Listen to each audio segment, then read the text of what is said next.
What is up, everybody? My name is Vital Syntax, and you're watching my first video on the newly released Medal of Honor beta. Now, since this is my first video covering the beta, I'm going to be giving you guys kind of a brief, basic overview of the game. And if you want more details on the game, make sure you guys go check out my website at vitalsyntax.com. You can check out the official Medal of Honor website at medalofhonor.com. And also remember to subscribe, rate, and comment my video. If you subscribe, I'm going to be uploading lots and lots more videos, whether that's gameplay commentaries, tips and tricks, other types of videos. But they're all going to be related to Medal of Honor in the next couple weeks because I'm having a ton of fun playing it, and I think the beta actually lasts for a little bit over a month.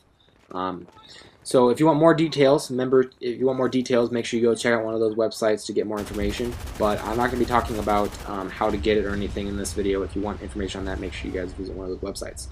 Alright, so let's talk about the game mode we're playing. We're playing the Team Assault game mode. It's one of two game modes that's available in the beta. It's very, very similar to what we've seen in Call of Duty as far as team deathmatch goes, and it's pretty similar to what we've seen in Battlefield as far as squad deathmatch goes. The primary main difference is that instead of going for a set number of kills, you're actually going for a set number of points. And those points can be obtained from anything like a double kill, a triple kill, a headshot, a melee kill, long distance sniper kills. Basically anything that's productive that you do for your team is going to get you points, and those points are going to build up you and up to 11 players, because it's always going to be a 12 versus 12 team if the server is full, are going to be trying to get to a set number of points before the enemy team does. So unlike what we've seen in Call of Duty, where it's a set number of kills, it's a set number of points in this. So I think it's I like the idea, and I think it works really well. So you'll have to test it out for yourself and see how you like it.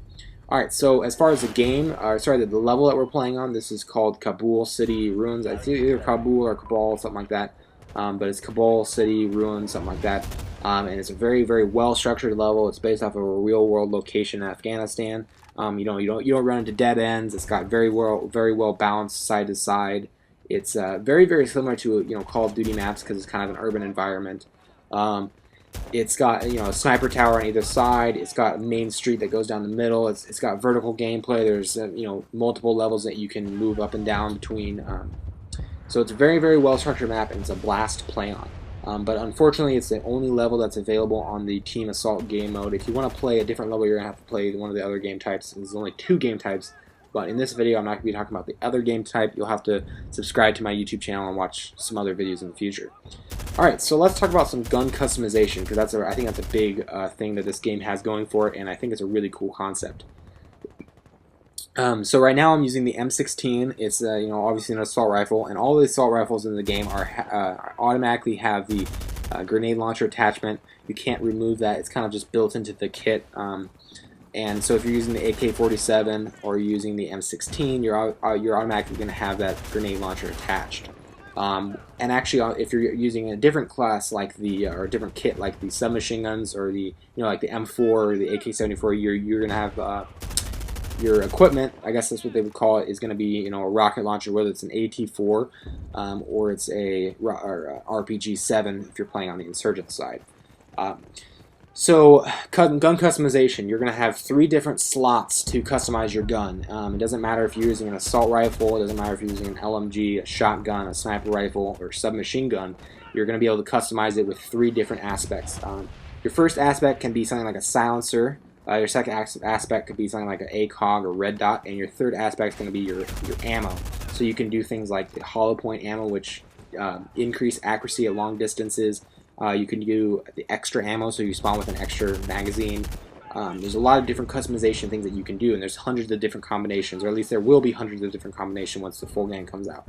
But since this is a beta, there's not that much that we can really toy and tweak with.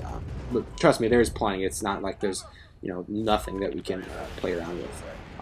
And so now that this is a good way to, this is a good point to transition. What you just saw me using there was a score change reward, and it's very, very similar to what we've seen in Call of Duty as far as kill streak rewards go, but it's it has some major differences. The primary difference is that instead of going for a set number of kills, just like we were talking about earlier, you're going for a set number of points, and those points once again can be obtained from anything you do that's productive towards your team. So headshots, double kills, triple kills, etc., etc., etc.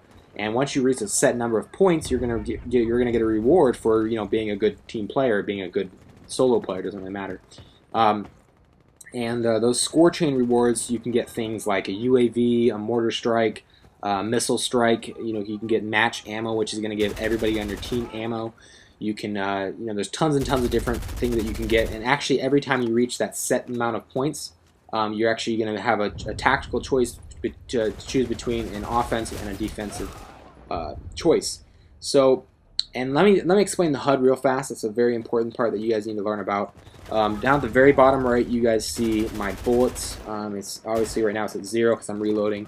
And on the right of that, after the slash, you're going to see how much ammo I have in my inventory. To the right of that, you actually see a very cool thing that they're introducing. It's kind of what we saw in the Halo Reach beta, where that's actually a call out. And if you look on your mini map, not your mini map. If you press start and look on your main menu map, you can actually see there's a grid that cuts the map into different sections.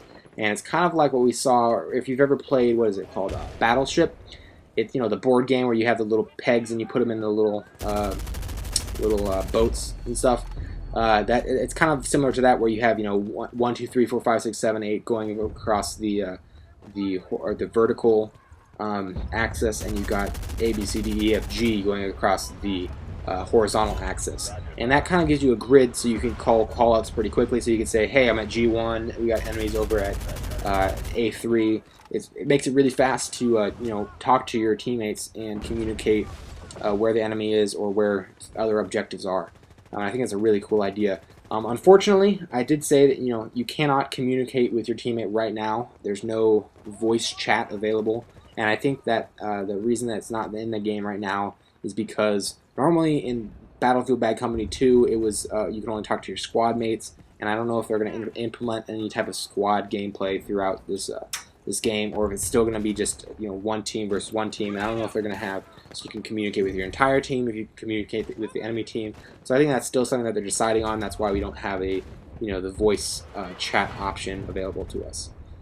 All right, so the game's wrapping up here. I end up with a score of 22-1, which I thought was pretty good for only having the game. I think I recorded this after about 4 or 5 hours of gameplay. But I just want to thank my past viewers and my subscribers for supporting me, and I also want to thank you for watching my video. It's awesome that I can do something I enjoy this much and people enjoy watching it. So remember to rate, comment, and subscribe. If you want more information on the Medal of Honor game, make sure you visit medalofhonor.com and my website at vitalsyntax.com. Alright, so I'll see you guys in the next video. See ya. Bye.